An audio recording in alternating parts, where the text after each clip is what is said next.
The Fibber, McGee, and Molly Show.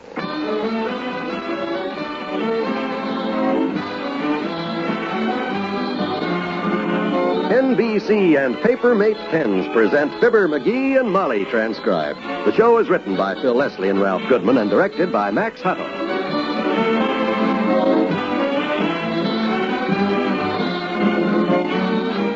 We'll join Fibber and Molly in just a moment.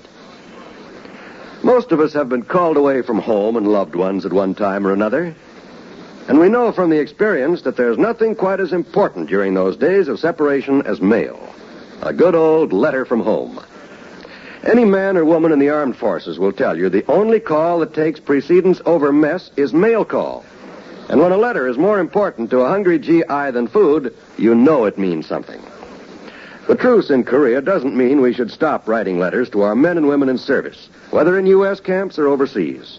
Mail from home is just as important now as it ever was. Yes, in some respects, it's even more important. The action, the strain, the anxieties of war can keep a soldier's mind occupied. But when the letdown comes, the time to relax, that's when morale needs a shot in the arm. Be sure, too, to mail your soldiers Christmas packages early. That way you'll be sure he'll receive it in time to make his Christmas away from home a little more cheerful.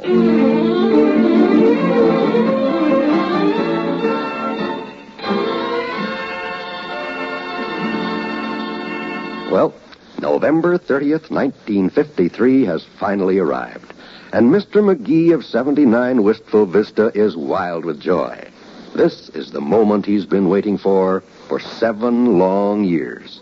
Yippee! I made it, Molly. I finally made it, kiddo. Wahoo! Today is finally come and I'm still here, alive and healthy. Yippee! McGee, stop that dancing around before you knock something down.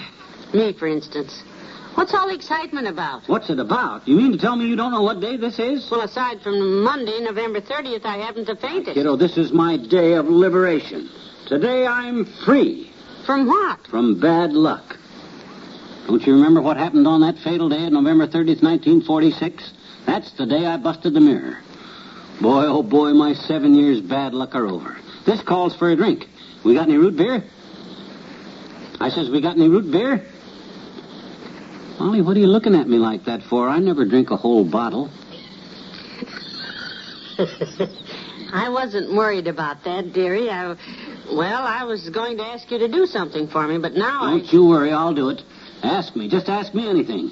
You've been through this 7 years with me all the way, and you've been a good kid, too. Anything you want me to do, ask me to do it, and I'll do it. Ask me. Well, Come on, don't be timid, Tootsie. What do you want me to do? You won't like it. I'll love it. From here on in, I'm afraid of nothing. Why?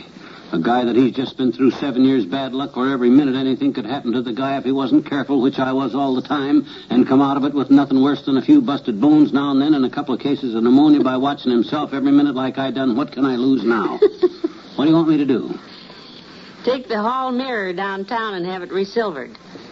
Take the hall mirror downtown? Yep. Oh, Molly, today? Of all days? Now, don't be superstitious. Sensible people don't believe in that 7 years bad luck business. There's nothing to it. Oh, they don't, isn't there? Well, I just been through it, Tootsie, and don't forget it. It was horrible. Doggone it, why does it have to be done today, Molly? Why does that mirror have to be reslivered? Silvered? Yeah, today. Why? Because I'm sick and tired of looking at it. And if I don't get that thing attended to today, I'll be so upset I won't be able to cook you a meal for a month. Where is it? Wrapped up in brown paper on the hall table. I was going to ask you to take the coffee tray, too, and have new handles put on it, but as long as it frightens you so much just to carry a mirror, why... Hold it. Maybe this is a reprieve, a break. Maybe it's the cops come to take me away. Maybe it's... Come in. Hello there, kids. Hi, daughter. Hi, Johnny. Hello, Mr. Oldtimer. Hey, look, old-timer, how would you like to make a buck? Sitting down, Johnny, with my feet on a desk. I'm getting a little tired of that grocery boy job of mine. Too much walking. Look, I got a deal for you, boy. You take this package here down to the Alice in Wonderland looking glass shop, and you've made yourself a buck, boy. $2. What's in it? A mirror. We want to have it resilvered. Kids, you got the wrong man, not me. Liable to bust it. Get 7 years bad luck that way. Yeah, but gee... I don't fool with mirrors, son. Since what happened to Papa. Well, I know I shouldn't ask, but I guess I'm just impulsive. What happened to Papa? Went out to eat one night in a swanky restaurant, daughter. Spilled the salt. Naturally, he picked up a handful of it and throwed it over your shoulder. hit the head waiter in the eye.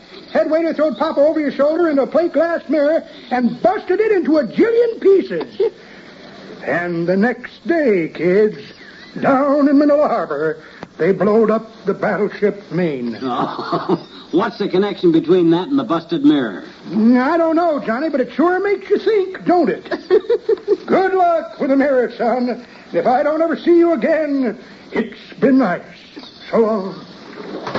You see, Molly, even the old-timer admits that it's dangerous to carry it. Here's your hat. Grab the mirror. Come on, dearie, let's go. Okay.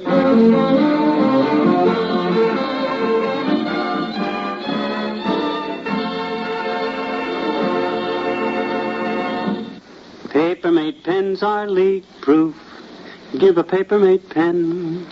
Paper-mate pens are smear-proof. Give a paper-mate pen. Santa's who rate give paper-mate. Say, what are you doing? Practicing Christmas carols? Well, sort of, Molly. I was singing the paper-mate song because that's what I'm giving everyone for Christmas this year.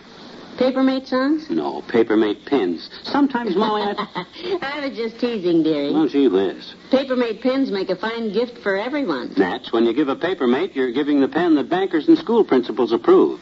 The pen that's guaranteed not to leak, smear, or transfer. That's a good point, McGee. That reminds me, the paper-mate point pops out and retracts at the push of a button. Point's always clean and never needs wiping. I was going to say, too, that every paper-mate pen comes in a free gift box. Yep, a free gift box. And the price is still only $1.69.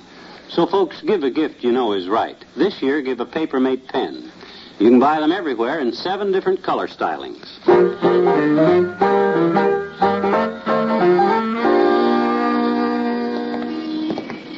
Careful, Molly. Don't walk too close to me. You might nudge me and make me drop this mirror. Don't be such a fraidy cat.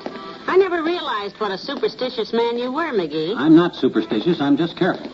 A guy that's had as many hard knocks as I've had don't want to get any with a mirror in his hands because... Well, hello there, Molly. Hiya, leadhead. Hello, Doctor. Don't get too close to me, fatso. I got a mirror here and I don't want to drop it. Well, I don't know why a mirror should be so precious to you, my boy. I've seen better-looking faces than yours peeking in my window Halloween. Well, it isn't that he's vain, Doctor. He's just afraid he'll break it and have 7 years bad luck. Yeah, I busted a mirror 7 years ago today, Doc, and I don't want to go through all that again. Come on, Molly, let's get this thing to the mirror shop. I guess we'd better, Doctor. Be careful with a little fumblefoot, Molly. Watch out for the manhole, McGee. Oh, my gosh, where, Doc? Well, what manhole? Right in front of you. The one with the cover on it. Oh, Doctor. Scare you, Jumpy? So long, Molly. Snicker. Big fat clown. He almost made me drop this mirror, Molly. I ought to go... Now, take it easy. Come on, hurry. Here's our chance to get across the street. No traffic. Hurry up, walk faster. The light will change on us. I'm not hurrying for anybody today, Molly. I wouldn't run if the tail of my shirt was on fire. Come on, McGee. What's the matter? My foot. I got my foot caught in the car tracks. Oh, dear. Wiggle your foot, dearie. Wiggle your foot. I am wiggling my foot. I'm wiggling it so hard my hat's falling off. Oh, my gosh. Ah! Drive around us, you big Lugans. Can't you see the man stuck? Why don't you take your shoe off, McGee? I can't. I was so afraid I'd trip over my shoelaces that I tied them in hard knots. My. This is murder. Is there a streetcar coming? No, nothing but trucks, cars, moving vans, motorcycles, and little things like that. Is your foot coming loose? I can't tell. It's going to sleep. Oh, this is Hello, Mr. McGee. Hello, Mrs. McGee. Oh, Mr. Wimple, it's nice to see you. I got my foot caught in the car tracks, Wimp. I got a mirror here, and if I get it busted, it'll be 7 more years. I'll take charge here, Mrs. McGee. The first thing to do is keep calm, Mr. McGee. I'll get you loose. Yeah, well, hurry up. Do something, somebody. Is a streetcar coming? No, there's... This happened to me one time, and Sweetie Face got me loose, Mrs. McGee. And this is how she did it. Yeah? You'd better hold the mirror. That's it, Mrs. McGee. What you going to do, Wimp? Kindly remain calm, please. I'll need 3 simple props, Mrs. McGee. A 5-cent piece, a pin, and a pocket handkerchief. Here, now let me see. Here's a nickel, and here's a pin. Well, hurry up, will you? Get me loose. I have a handkerchief, Mrs. McGee. Now, Mr. McGee, take this handkerchief in your left hand. Oh, my gosh, what are you trying to do, Wimp? Do what he says, McGee. He'll get you loose, I hope. And hold this nickel at arm's length in your right hand. Yeah? Way out. Arm's length, that's it. Now, hold the kerchief over one eye, and with the other eye, see if you can read the date on that nickel. Read the date. Let me see. It says... Study it good, because while you're concentrating on that, I take this little pin and go, wow! Heavenly days. What a broad jump. Oh, that. Hey, my gosh, you got me loose, Wimp. Oh, gee, thanks, boy. Thanks a lot. Oh, it was nothing, really. All it needed was a quick jerk on that foot. Yeah, I guess I must be the quickest. I gave the quickest jerk you ever saw. Well, come on, Molly. Well, thanks, Wimp. We'll see you at home. Now, relax, dear. Here's the shop right here. Boy, we made it. We made it. Open the door, will you? So I can get in there and get rid of this 7-year hoodoo. Whew.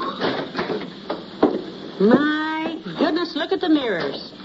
Yeah. Boy, I'd hate to work in a joint like this. I'd be so scared. What can I do for you? Here's a mirror needs fixing, sis. Want to have it re-slivered. Re-silvered. Yeah. Take it, will you, sis? Mm-hmm. I'm sure glad to get that thing off my hands. When can we get it back, miss? Well, you wait until I have a look at it. We'll see what shape it's in. It's rectagonal shape, sis. About this long and that wide. I mean what condition, sir. Oh. Mm-hmm. You want this re-silvered? Haven't you made a mistake? Mistake? No, I don't. Oh, McGee, this isn't the mirror. This is the coffee tray. What? You picked up the wrong package off the hall table. You mean I risked my life, worried myself into... You mean I could have dropped that thing without... Oh, my gosh. Let me lean against something. No, don't lean against that. Oh. How many did I break? 8. 8 mirrors. 7 times 8 is 65. 65 years of bad luck. I fail to see anything funny, sir. What's so funny, McGee? 65 years of bad luck. Why, that's impossible. I won't even live that long.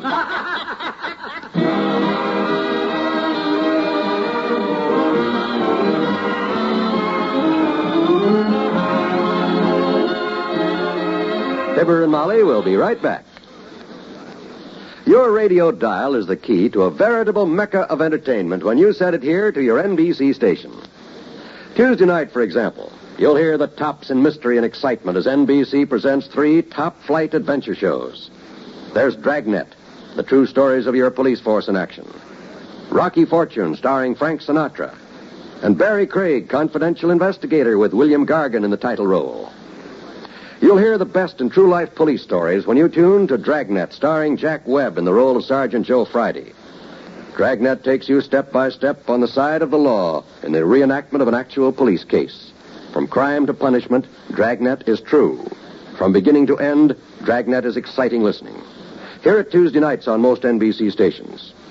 Then listen as Frank Sinatra portrays the footloose and fancy-free Rocky Fortune, an adventurous young man always in the midst of an intriguing situation. Tuesdays terrific on the NBC Radio Network.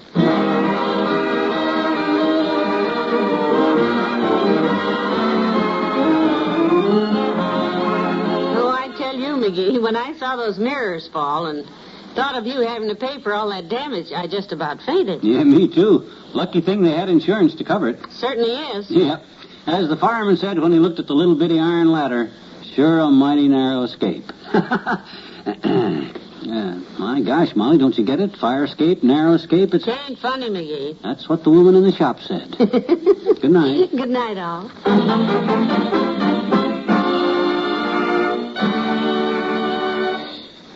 NBC and Papermate Pens have brought you the Fibber, McGee, and Molly program, transcribed. With Bill Thompson as the old-timer and Wallace Whipple, Arthur Q. Bryan as Dr. Gamble, and Marion Richmond as the unlucky shopkeeper. This is John Wald inviting you to be with us again tomorrow night for another visit with Fibber, McGee, and Molly.